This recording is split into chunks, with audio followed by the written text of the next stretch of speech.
All right, let me ask you something. Have you ever sat down totally ready to study, only to look up like an hour later and realize you've barely read a single page? Yeah? If that sounds familiar, you're definitely not alone. We're going to break down exactly how to fix that, and we'll do it by following the story of a student who figured out that focus, well, it isn't something you have, it's something you build. So let's just start with a really honest question here. Is your phone winning the battle for your attention? I mean, for so many of us, the answer is a big yes. It feels like this constant fight, and let's be real, our focus often loses. This is the exact problem our main character, a student named Maya, is up against. So, this is Maya. And this quote, wow, it just perfectly captures that feeling, right? That physical knot in your stomach. When you know you wanted to be productive, you really did, but distraction just got the best of you. And the thing is, it's not about being lazy at all. It's about being completely overwhelmed. Okay, so that feeling Maya has, it's really just a symptom of a much bigger issue. We're going to call it the distraction dilemma. This is the absolute core of her problem, and it's something I think pretty much all of us can relate to. So what's really happening here is that Maya's brain has basically been trained by all those constant notifications and super quick videos to just jump from one thing to the next over and over. And here's the crucial part. Her desire to study is totally real, but her ability to stay focused has just been worn down. It's like her brain is always on the hunt for the next shiny object. So how in the world do you fix a brain that's jumping all over the place like that? Well, it all starts with a simple but really powerful shift in how you think about it. The game-changing idea is this: focus is a muscle. In our story, this is where Maya meets her friend's older brother, Marcus. And he's the one who introduces her to this incredible new way of thinking about her brain and her attention. See, he doesn't just give her a few tips, he gives her a whole new framework for understanding what's going on. And this quote, it just nails the core concept, doesn't it? It completely reframes the problem. The idea is, you're not bad at focusing. Your focus muscle is simply out of shape. Why? Because modern life doesn't exactly give it a good workout. But, and this is the best part, just like any other muscle, you can train it. You can make it stronger. And this contrast really shows you what's at stake here. On one side, you've got the weak focus muscle, which leads to feeling scattered, anxious, and unproductive. But on the other side, a strong one. And that creates clarity, a sense of control, and honestly just much higher quality work. The goal, obviously, is to move from that first state to the second. You know, that state we're aiming for actually has a name. It's called deep focus. It's that feeling, the one where you're just completely absorbed in what you're doing. It's that state where you lose all track of time and you do your absolute best work. And listen, this isn't some magical talent that only a few people have. It is a trainable skill. Okay, so knowing that focus is a muscle is a great first step. That's the what. But the real question is how? How do you actually train it? Well, this is where Marcus gives Maya 3 super simple, really practical tricks to start building that strength. And what's cool about Marcus's advice is that it isn't about willpower, It's not about forcing yourself to study for hours on end. Instead, he offers 3 small strategic changes. And get this, they're designed to make focusing easier, not harder. Let's start with the first one, the 2-minute rule. All right, so the first trick tackles what is often the biggest hurdle of all, just getting started. It's called the 2-minute start.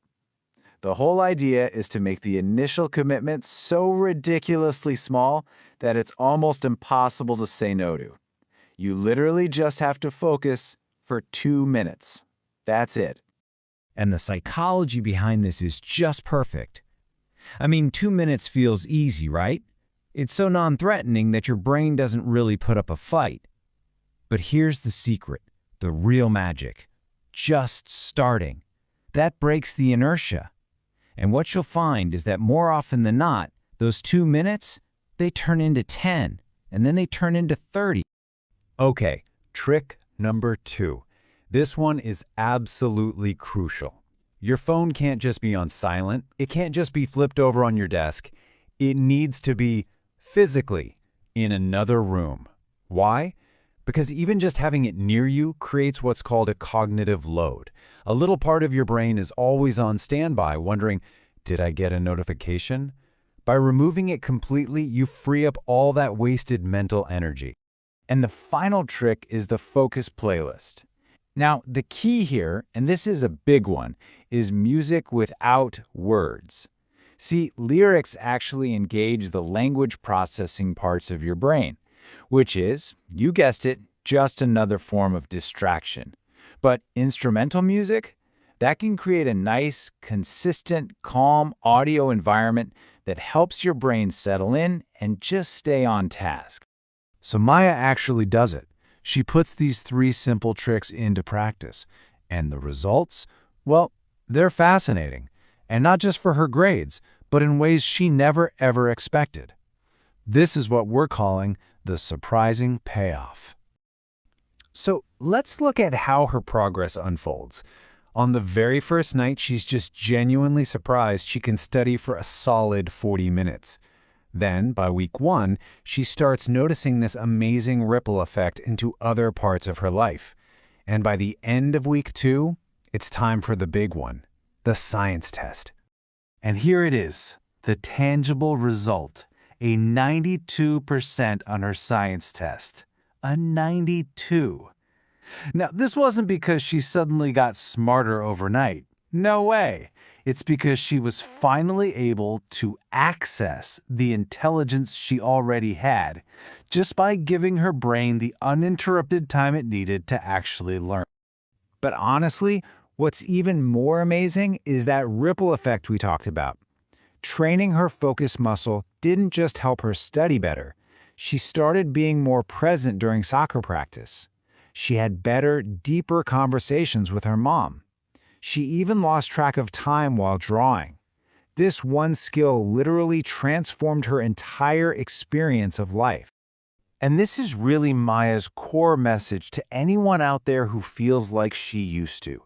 And it's so, so important to hear this. You're not broken. You're not lazy.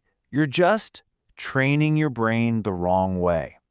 The struggle you feel with focus, it's not a personal failing. It's just a mismatch between how our brains are wired and the crazy, hyper-distracting world we live in. All you need is a better training plan. So the big question is, how can you start building your own focus muscle? Well, it all begins with your own 2-minute start. Let's turn all these lessons into something you can do, like right now. So here's that toolkit again, but this time it's for you. And look, you don't have to do it all at once, seriously. Just pick one. Maybe tonight, you just try putting your phone in another room for, say, 30 minutes. Or maybe you just find a focus playlist on YouTube. Or, hey, just commit to 2 tiny minutes of focused work. That's it. That is all it takes to begin. So I'm going to leave you with this one question to really think about. Because it's not just about passing a test or finishing a project, is it? It's bigger than that. What hobby could you finally master? What new skill could you learn? What kind of conversations could you have if you were fully present?